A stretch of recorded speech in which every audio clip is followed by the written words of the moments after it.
Amit Shah deep fake video కేసులో stay ఇస్తూ Telangana high court సంచలన తీర్పునిచ్చింది. కేసులో ముందస్తు విచారణ చేయొద్దని, ఎలాంటి కఠిన చర్యలు తీసుకోవద్దని హైకోర్టు స్పష్టం చేసింది.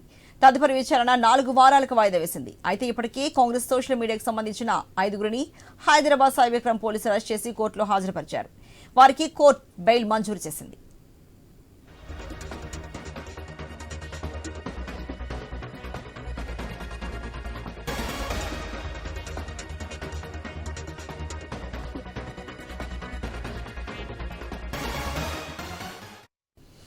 Amit Shah deep fake video కేసులో స్టే ఇస్తూ తెలంగాణ హైకోర్టు ఒక సంచలన తీర్పునిచ్చింది. కేసులో ముందస్తు విచారణ చేయొద్దని, ఎలాంటి కఠిన చర్యలు తీసుకోవద్దని హైకోర్టు స్పష్టం చేసింది. తదుపరి విచారణ 4 వారాలకు వాయిదా వేసింది.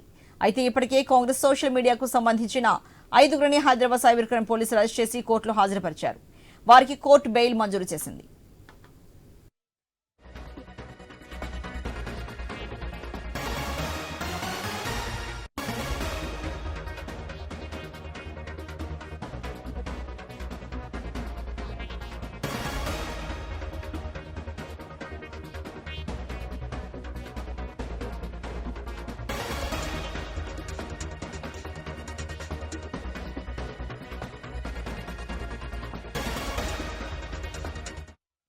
Amit Shah deep fake video కేసులో స్టే ఇస్తూ తెలంగాణ హైకోర్టు సంచలన తీర్పునిచ్చింది. కేసులో ముందస్తు విచారణ చేయొద్దని, ఎలాంటి కఠిన చర్యలు తీసుకోవద్దని హైకోర్టు స్పష్టం చేసింది. తదుపరి విచారణ 4 వారాలకు వాయిదా వేసింది. అయితే ఇప్పటికే కాంగ్రెస్ సోషల్ మీడియాకు సంబంధించిన 5గురిని హైదరాబాద్ సైబర్ క్రైమ్ పోలీసులు అరెస్ట్ చేసి కోర్టులో హాజరుపరిచారు. వారికి కోర్టు బెయిల్ మంజూరు చేసింది.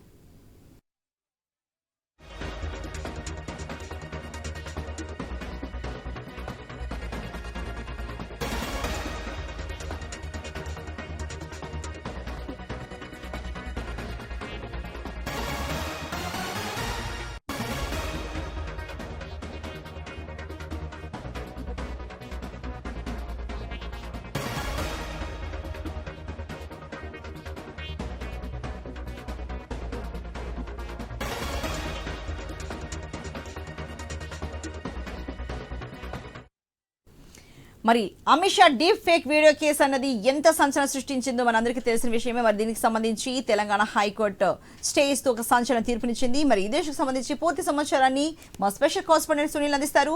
సునీల్, మరి Amit Shah deep fake video కేసుకు సంబంధించి తెలంగాణ హైకోర్టు ఒక స్టే ఇచ్చింది కదా, మరి దీనికి సంబంధించి ఏం చెప్తారు? అమిత్ షా వీడియో మార్పింగ్ కేసుకు సంబంధించి తెలంగాణ హైకోర్టు స్టే విధించింది. ఇప్పటికే ఈ కేసులో సైబర్ క్రైమ్ పోలీసులు 5గురిని అరెస్ట్ చేశారు. కోర్టులో హాజరుపరిచారు. వాళ్ళ కోర్టు కూడా బెయిల్ మంజూరు చేసింది. మరోవైపు ఢిల్లీ పోలీసులు నిన్న వాళ్ళ కోసం గాంధీ భవన్ కు వచ్చారు. అప్పటికే వాళ్ళందరినీ కూడా సైబరాబాద్ పోలీసులలోకి తీసుకున్నట్టుగా తెలిసి వాళ్ళు కొంత తగ్గిన వెయిట్ చూసి మళ్ళీ తిరిగి ఢిల్లీ వెళ్ళిపోయారు. ఈ రోజు వీళ్ళందరూ కూడా హైకోర్టుని ఆశ్రయించారు. హైకోర్టు ఈ కేసులో ఎలాంటి కఠిన చర్యలు తీసుకోవద్దని చెప్పేసి, ముందస్తుగా కఠిన చర్యలు తీసుకోవచ్చు అని చెప్పేసి ఆదేశించింది. కేసు విచారణను కూడా ముందస్తుగా చేయొద్దని చెప్పేసి ఆదేశించినట్టుగా తెలుస్తుంది. తదుపరి కేసు విచారణను 4 వారాలకు హైకోర్టు వాయిదా వేసింది. అమిత్ షా వీడియో మార్పింగ్ కేసును కేంద్ర హోంశాఖ చాలా సీరియస్ గా తీసుకుంది. ఢిల్లీ పోలీసులకు ఫిర్యాదు చేసింది. ఢిల్లీ పోలీసులు 4 రోజుల క్రితం హైదరాబాద్ గాంధీ భవన్ కు వచ్చారు. సీఎం రేవంత్ రెడ్డితో పాటు కాంగ్రెస్ సోషల్ మీడియా వారియర్స్ సంబంధించి నోటీసులు కూడా ఇచ్చారు. సీఎం రేవంత్ రెడ్డి తాను ఇప్పుడు హాజరవడం కుదరదు అని చెప్పేసి తన అడ్వకేట్ ద్వారా సమాచారం ఇచ్చారు. ఇక మిగతా వాళ్ళని అదుపులోకి తీసుకునే ప్రయత్నం అయితే చేశారు. కానీ అప్పటికే ఇటు బీజేపీ నేతలు కూడా సైబర్ క్రైమ్ పోలీసులను ఆశ్రయించారు. ఆ మేరకు సైబర్ క్రైమ్ పోలీసులు కాంగ్రెస్ సోషల్ మీడియాకు సంబంధించినటువంటి 5గురిని అదుపులోకి తీసుకున్నారు. ఆ తర్వాత అరెస్ట్ చేసే కోర్టు ముందు కూడా హాజరుపరిచారు. వాళ్ళకు కోర్టు కూడా బెయిల్ ఇచ్చింది. ఒకవైపు ఈ ప్రాసెస్ కొనసాగిస్తూనే మరోవైపు హైకోర్టును కూడా ఆశ్రయించారు. హైకోర్టు వాళ్ళకు కాస్త ఉపశమనం కలిగించిందని చెప్పాలి. 4 వారాల తర్వాత ఈ విచారణ చేపడతామని చెప్పేసి కూడా హైకోర్టు ప్రస్తుతం విచారణను వాయిదా వేసింది. ఈ క్రమంలో కాంగ్రెస్ సోషల్ మీడియా వారియర్స్ కు కొంత ఉపశమనం కలిగిందని చెప్పుకోవచ్చు.